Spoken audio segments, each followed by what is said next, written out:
I see all the things you do. I watch them all the time, man. Get out of here. Yeah, I do, man. Man, go on, man. Stop. That's why I came through, man. I mean, I was like, all right, we're gonna do Jack's show. All right, I'm coming through. Oh, no, we're gonna do Jack's show. Yeah. I didn't even know you knew my name. That's crazy. Get the hell. I was gonna be him. I was just gonna keep myself as him. Just him, that guy? That guy. Oh, you're the guy? Okay, cool. You the interview dude. Yo, what's up? This is Everlast, aka the Mighty Whitey Ford, and you're watching Thisis50.com. Ow. Jump around. Jump around.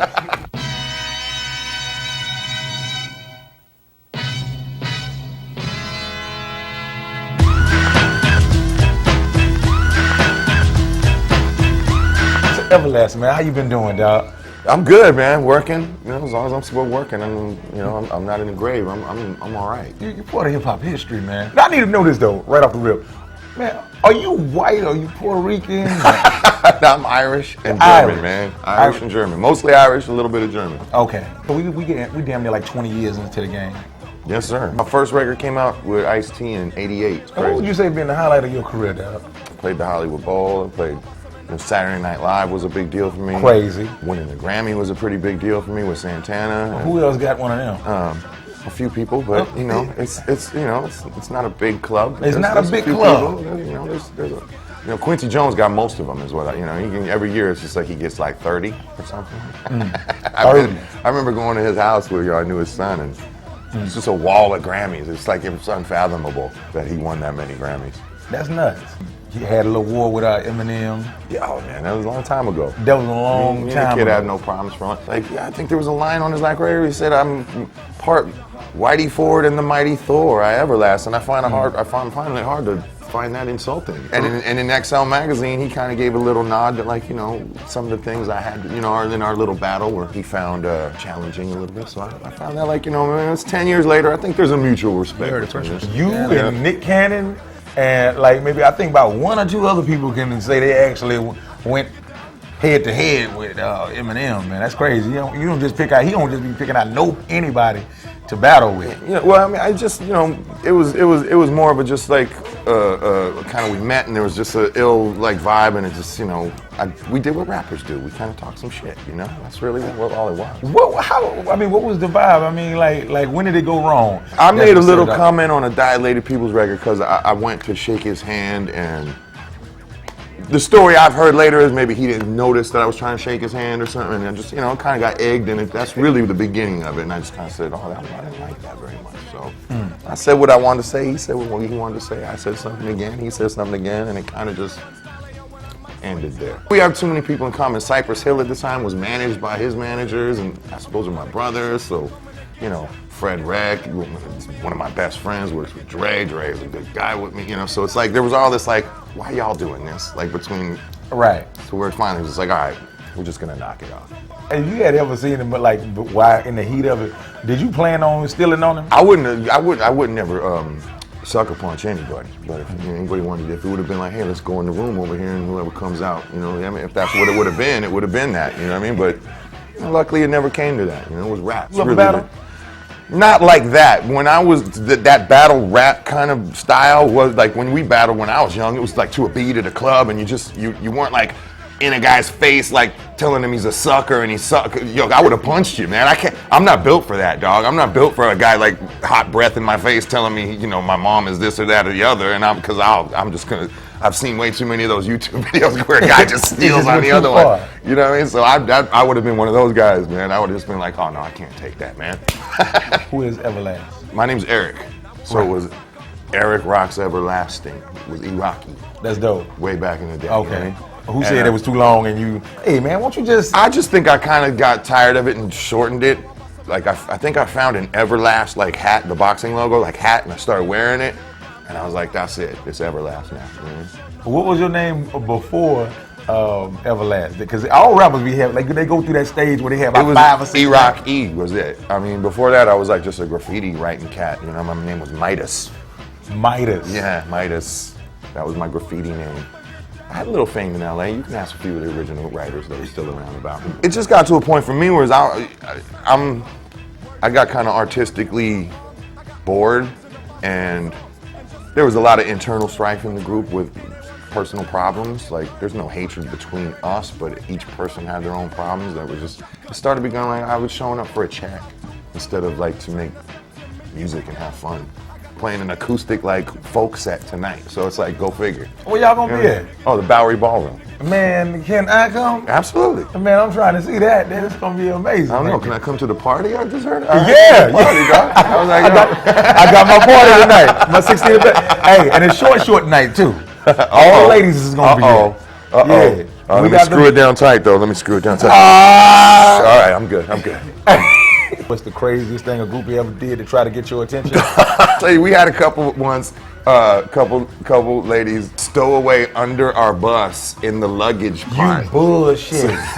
Where we like, luckily before we took off for the night, we went to throw some stuff in there, and the bus driver lifts the thing, and they kind of come out and they lift up like that. You know what I mean?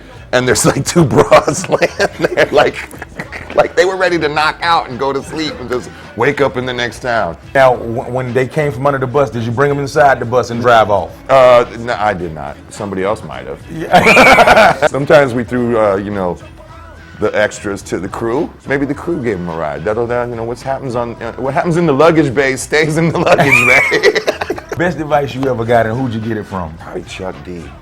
It all looks like it happens overnight for everybody. Right. You know what I mean? Right. But it doesn't. It takes a long time. So don't be fooled or don't be discouraged by it. Just keep going.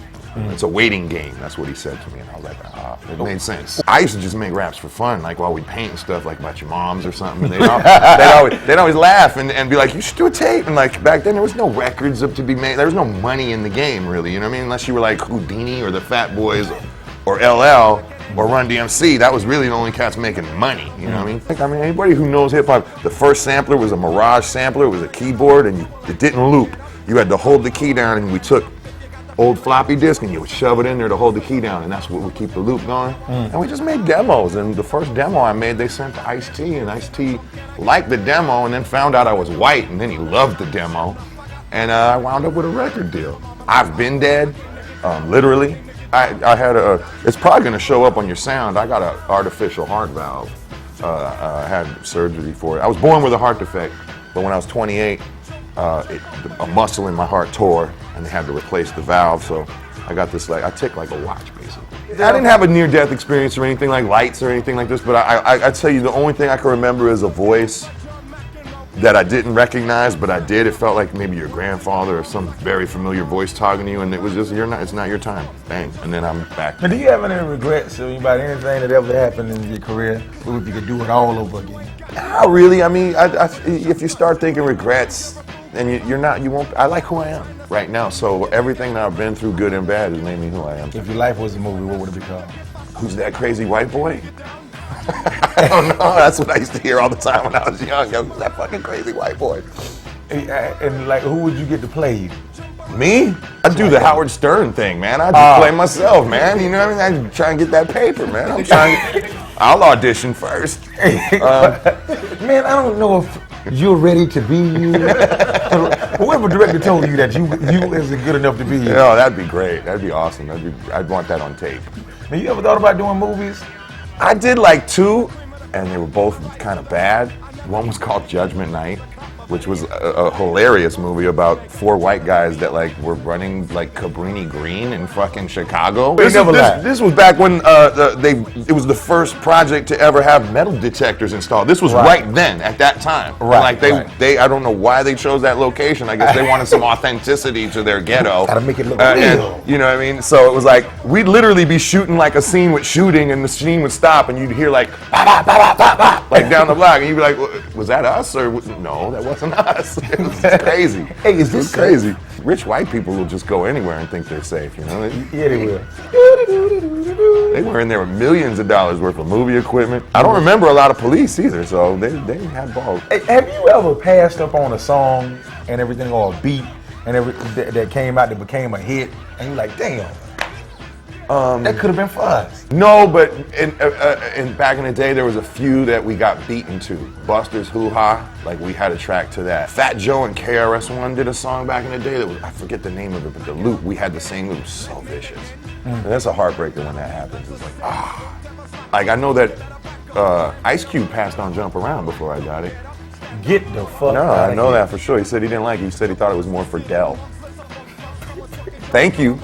Thanks, Ice Cube. You I appreciate it, brother. Yeah. What kind of advice do you give people when they say, man, yo, I want to rap, man. I want to do this or do that. You ain't promised nothing but a pocket full of stress, and you ain't promised nothing but a heart full of sorrow. And if they don't like the demo, make a new one tomorrow. It's a waiting game. This is a hard, and not, it's like, if there's 1,000 of us out there fighting for one position, or a million of us are fighting for one position. So the odds are stacked against you. I won't tell anybody not to do what they love, but I would say if you've put in a certain amount of time, if you're 30 and you're still trying to break as an MC, it might be time to find a gig, man. Can you imagine if you had access to Twitter and Instagram I talk back about in the this day? all the time, dude. I say all the time, like, yo, what if, I can't imagine if, like, I could have hit Jimmy Page from Led Zeppelin when I was a kid and be like, dude, you suck, you're a douchebag, man. Aerosmith owned you, man. It's just like crazy, man. The things I see. I actually get very little negative feedback on Twitter or anywhere, except every time a 14-year-old discovers M. When a 14-year-old discovers M, I get a text or a tweet or something from Eminem owned you, dude. You rule. You suck.